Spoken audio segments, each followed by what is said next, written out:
Hey, everyone. We're already laughing. We're already having a good time. Welcome to the Wellthy Boss Show. I am here. I am joined today with a very special guest. We're rolling out these interviews, bringing you rock star entrepreneurs who are setting wonderful examples with how they manage their life, how they manage their work, how they manage their health, how they make it all happen, and how they sustain that pace that it takes as an entrepreneur. So Leesha is from a very popular blog and beauty blog and YouTube station. She's a beauty influencer. And I have never, ever done I take that back. I've had one in-person interview before, and I just feel like, do I look at you? Do I look at the camera? I was just thinking the same thing. Well, you haven't either. No. That makes me feel better because you've done a lot of videos in your time. Well, I mean, I guess I've done some videos where I'm with people. So yeah, kind of, you don't know where. Yeah. So we look totally awkward. And for those of you listening to the podcast later, I'll probably have to edit this part out because what are they talking about? But we've got so much good stuff. Once we learn how to look at each other and the camera, we're just going to get rolling with some amazing stuff. So on that note, Leesha, tell us a little bit about your business. Well, I am a makeup beauty blogger. I've been doing this for over 10 years now. Ooh. So I started doing YouTube way back in 2007 and have been doing it since, it started as a hobby and kind of transformed into a lot more than that. And it's a lot of fun. It's crazy, totally a weird thing. It's always the thing I dread talking about when I'm getting my hair cut and they're like, oh, what do you do for a living? I'm like, oh, this is a story. They're like, and what is that? Yeah, how do you make money? Yep. Every time. Exactly. So for those of you who don't know, how do you make money? So this is actually kind of interesting because I get asked this a lot, and it's something that definitely has evolved in the last 10 years. Mm-hmm. So originally, as I said, it was something I did for fun, as a hobby, and then YouTube started their ad program where they have ads on their videos. And I remember getting my first check for $500 maybe, and it was like, oh my God, this can be a lucrative business. Legit. Yeah, and so it's a combination of that and working with specific brands to do sponsorship. So sometimes a brand might reach out and say, hey, we have this new product, we want you to talk about it, and how can we work together? And so a combination of those two things really are the main ways. I love it. And I love that the internet makes it possible to earn a living in so many different ways, and it's just really opened up so much. But yeah, you do have to deal with those questions. I get that just what's your business about? I have an online wellness business like you do.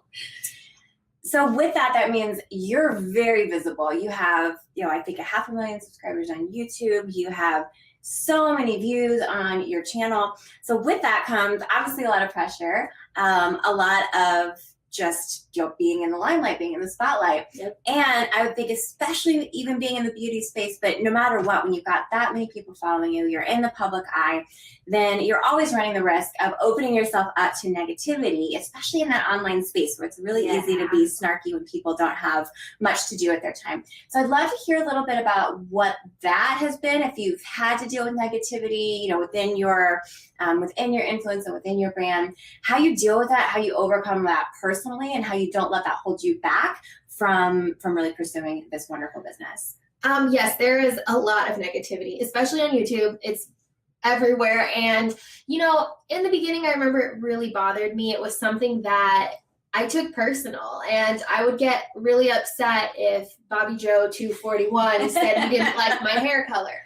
And in the time that I've been doing this, I've really come to kind of accept it in the same form as, if you're watching a TV show, reality TV or whatever, and you go, I really hate that person. I don't like that person. I don't like their hair. Which we've probably all done. We've all done. Yeah. And it's meaningless. You say it in passing, and those people don't hear you. It doesn't affect them. And I kind of like to pretend that I'm in their shoes. We've all been guilty of saying, oh, Kim Kardashian, this, or Kylie Jenner, and talking about them. And it's the same thing. That's what these people are doing. A lot of people don't see people on the internet as a human who's going to go to the grocery store, who's going to clean their house, do everyday things. Mm-hmm. And I think it's important to accept that and know that some people just are going to say things, and you just got to let it roll off your back. You got to realize that they don't know you. They don't care. Like, it's not important to them what you have to, they're saying it just to make you upset. Right. And as long as you realize that these are not the important people in your life, and you keep yourself focused on what is important and the people that matter and the people that are saying positive things, then you're good to go. I love that. That takes a lot of courage, a lot of inner resolve. It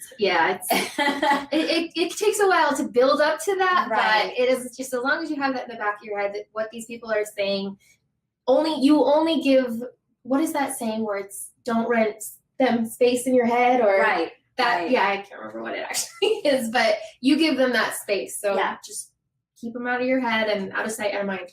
I love that. So you are such a good role model and advocate for self-acceptance, for positivity within the beauty community.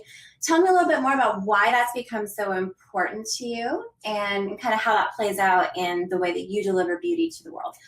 Yeah, well, it's definitely something I think that is really important is self-confidence. At least for me, you're not born with it.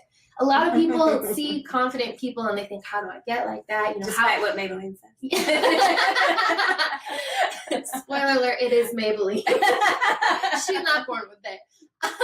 So I think it's really important to know that, Crystal, one of my beauty or fashion influence friends, Crystal has told me this a lot, where confidence is grown when you've reached your lowest point. And when you can pull yourself out of that hole and climb that mountain, that's when you really are able to realize how much of an important person you are and how important and awesome you are. And a lot of the times it can definitely take some struggle, take a lot of self exploration and kind of learning about yourself. And once you understand that, and I think age too, I really think growing up is something that has helped me to really become more self-confident.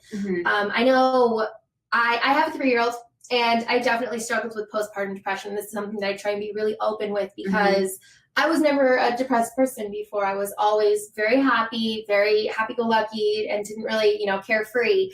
And this was something that really brought a lot of perspective to me, because I never had to deal with it. And going through that struggle, figuring out what worked for me and coming out of it on the other side is something that I think also helped with my self-confidence, because it made me realize how important it is to love yourself and to really understand the people around you, and just loving yourself. It's a hard thing to do, but it's important. Yes. And so many people ignore that mental component to wellness. And oh my gosh. I love bringing that into the loop. I love talking about the importance of mental health. And I'm always the first one to raise my hand and say, I love having a therapist. I think everyone should be being proactive about their mental health, because it's a huge component to our wellness, but it's also one that's very, very difficult.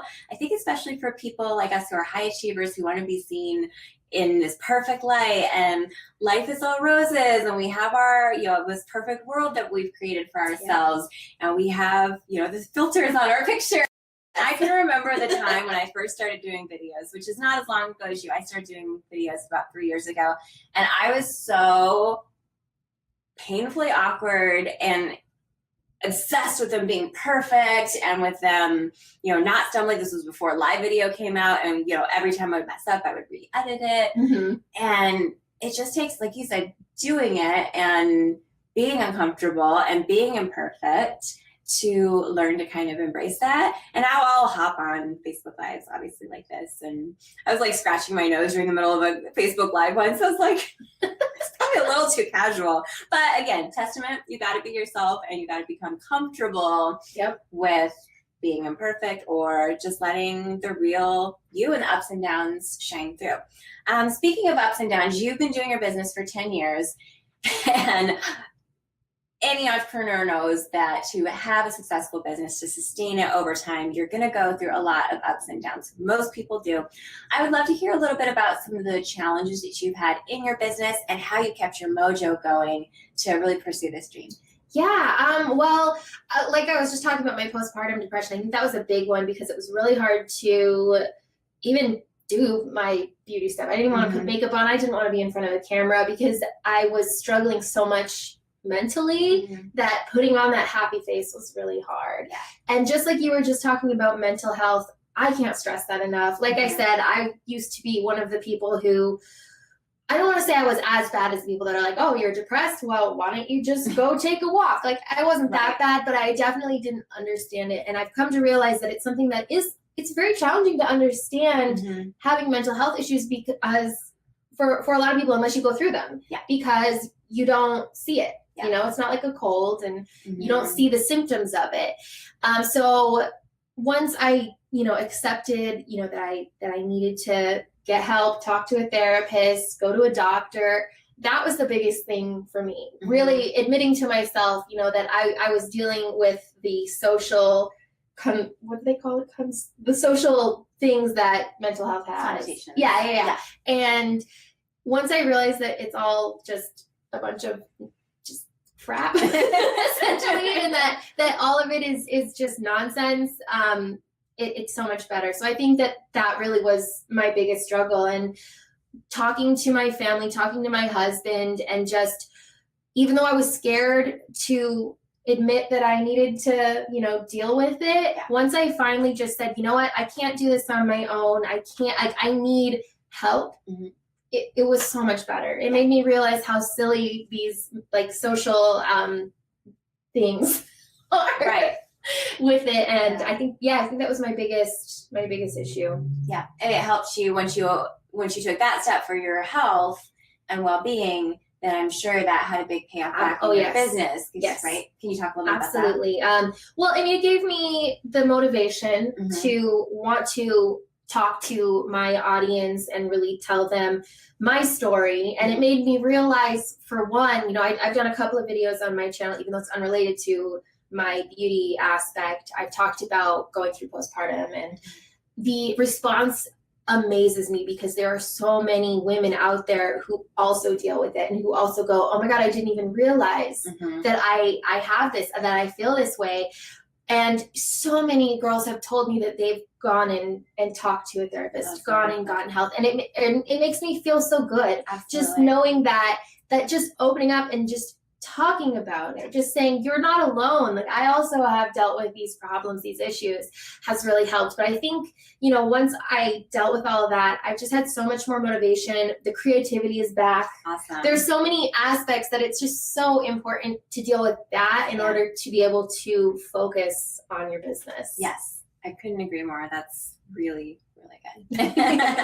I love it. So speaking of health, we chatted about your mental health. What kind of support system have you had in place too throughout the journey of your business and your family? And so my family is, my mom, my dad are two of the most supportive people I could possibly ask for. I'm very, very lucky in that they are so helpful with my daughter. They watch my daughter all of the time, which is so helpful because she's a little beauty guru in the making. She loves getting in my makeup. She loves being on the camera. Right. She loves talking to herself in the mirror. So they've been incredibly helpful. They've been so supportive. My mom's helped me through, 3 or 4 moves over the years, which, I mean, with the amount of things that I have, it's not an easy task. And having them has just been incredibly helpful. Having my husband, who will help me to film videos, who will give me ideas. He's even been in a couple where we've done makeup. He's done my makeup on a couple of videos, and just it's fun. So having people in your life that you can talk to, friends, family, that know what you're doing, that support you. My mom shares every post I do on Facebook on hers. It's just, that kind of stuff is so helpful, and it's so heartwarming. Yes. So I do think that's really important. It is. And for those that maybe their families don't understand their businesses or not supportive, or maybe their partner isn't so supportive, do you have any advice on how to create their tribe? Because I think that everyone can find it. And I think it's often comes down to being intentional about who you surround yourself with and where you find that support. Do you have any advice for those that might not have that built-in support system as closely as you and I might have with our families? I think that something that can be really helpful is actually going online and finding people that also do things that you do. I'm part of quite a few Facebook groups that are beauty oriented. On Reddit, I'm part of some subreddits that are beauty oriented, and those are always so nice because while my family and my husband are incredibly supportive, makeup's not really their thing. So finding people that are like-minded, what you do, are interested in the same things is really helpful, and it makes those creative juices flow. It makes you think about things you might not have thought about. So finding a forum, Facebook, anything that has people that are into the same thing that you are is super, super helpful. And those are the people that you can go to, ask them questions. If if you're doing podcast stuff, they ask you, they can get answers, or wellness. I mean, just finding people that are interested in the same things as you and being able to communicate with them is so, so helpful. Yes. Because you're right, even if people, there's a difference, and we need both, but the people who love you and support you no matter what, that's fantastic. We need that. It's also really nice to have that kind of chosen tribe or chosen family of people who understand like the significance of certain things. But it just made me think this is the cutest thing. My mother-in-law, she's in her early 70s. She'll be listening to this. And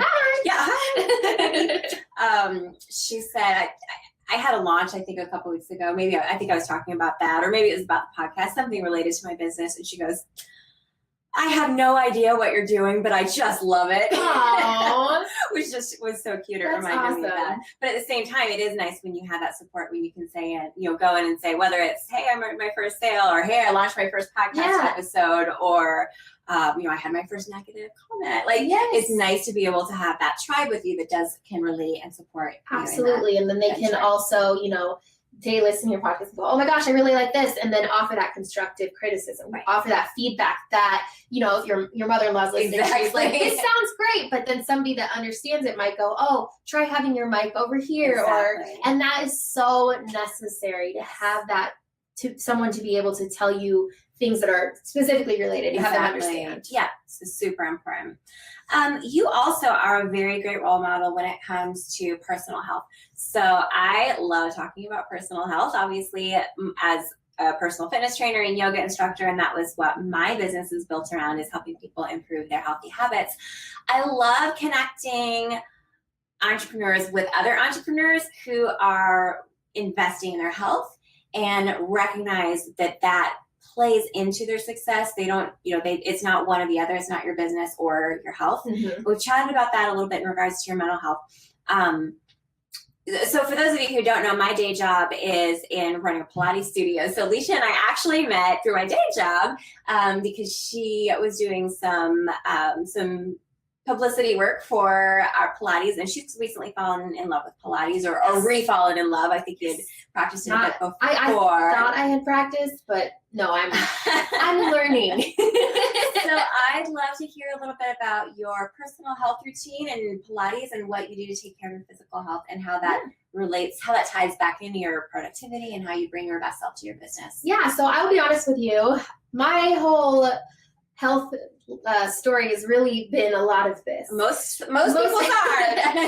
I mean, when I was younger, we had the issue where, my mom would make all of us dinner and then she would eat something else. She would eat a salad while we all had, steak or something like that. And that kind of keyed into my mental state of how, if she's eating that, should I be eating that? So enormous. Yeah. So I definitely had issues with being healthy, eating disorder issues in high school that I had to really come over, and all sorts of stuff. And so since then, it's sort of been trying to find balance for me, trying to find, that I'm a big foodie. I love food, but knowing that how it's going to make me feel is going to affect how my business is. Yes. And so when we came in to see you for the Pilates, I was thinking it was one thing because I had done it a really long time ago, and I've been going a lot lately, and I love it. And the reason I love it is because it's such a different twist on what you think of when you're a person who doesn't work out regularly. You tend to think, I need to go on a treadmill for 6 hours a day in order to be healthy, And Pilates is so fun because it's a total twist on it. It's so different. You're laying down for most of the day. What other workout can you do laying down? And you end up feeling so sore. So it's so fun. And And so that has been a huge thing with helping me to kind of get more active, to realizing really that in itself makes me feel good and makes me want to be more productive, because it's giving me more energy. It's making me look in the mirror differently. You know, the other day I looked in the mirror, I was like, oh, I almost have a butt now. I know that's for Pilates, and that's never happened before. And so you had a swagger all day long. I did. I was so excited. So I love that. I think that just getting that energy, and, you know, something with working out and exercising that I've always thought is, it's the hardest thing to do is get to the starting line. Yeah. So it's definitely a lot harder to get yourself started with working out and with exercising than it is to continue to go on, to get to the finish line, so to speak. So that's something that I think is really important, especially now that it's getting cooler out. I'm so excited. It was so nice today. It hit like 89 at a high. That's awesome. You guys in Arizona, that for almost October is incredible. It's so good. Incredibly cool. Yes. We're all bundled up. I have long sleeves on today. I wore jeans just because I could. Yep. Didn't need to, but I could. But we can. So we're gonna. Yeah. So having, you know, the option now to be able to take a walk in the morning, to walk your dog, even just little things like that, if that's all you can manage it to begin with, that will just clear your head. It gives you a chance to think, and it's really, really a good thing for being able to start your day to get your work done. I love that. And you mentioned how, I love teaching fitness from the inside out. How you feel on the inside influences the habits that you keep, which influences the outside. But then there's also that virtuous cycle. How you look on the outside then helps reinforce those healthy habits, gives you that confidence. Yeah. And you spend a lot of time on camera. Yes. So the same is true, within the beauty industry. You can take it in an unhealthy way, or you can take it in an incredibly healthy way. And I know, I always feel my best when I'm looking my best. For those wealthy bosses who go on camera a lot, because I know a lot of them do, what are some tips that you have for feeling your most confident on camera? So I get this a lot, and I know that it can be very difficult to go on camera to begin with. The thing that I always tell people is, before you have to go on camera, look in the mirror, talk in the mirror like it's your friend. Talk like you know this person. Get confident talking to yourself. As crazy as that sounds, but that's basically what you're doing. So you have to kind of get in your head that the camera is a friend that you're talking to, or, a coworker, something like that, so that you have that kind of mental state of realizing that it's not as awkward as it sounds. Yes. If that makes sense. So I always recommend, if you know what you're going to be talking about beforehand, which I'm sure that you do, kind of practice talking about it in front of the mirror. Go into the bathroom and just be like, hi, my name is Leesha, and I'm going to talk to you today about a bronzer.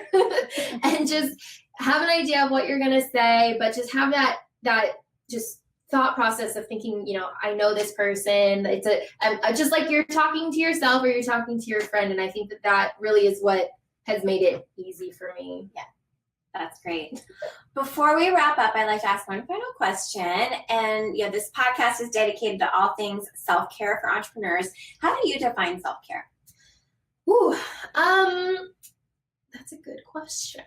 I think that self-care can be so many different things. I mean, a lot of people think what I do is vain, in the sense, it's makeup. It's not necessary, but I can tell you that when I put care into, doing my makeup, I feel so much better about myself. And I think that self-care is about how you feel. It definitely is something that comes from within. And so if it makes you feel good to put on your makeup and to be happy with that, to curl your hair, then do it. If it makes you feel good to have a cute outfit on that, not like sweats and all that, then do it. That kind of stuff is so important, because how you look really can change how you feel, which changes how you act and how your confidence is. So I think that, if you're not happy with your hair, go get it changed. Go get a blowout done. That kind of stuff can just do a 180 for your confidence. And I think that kind of stuff is really, really, really important. I love it.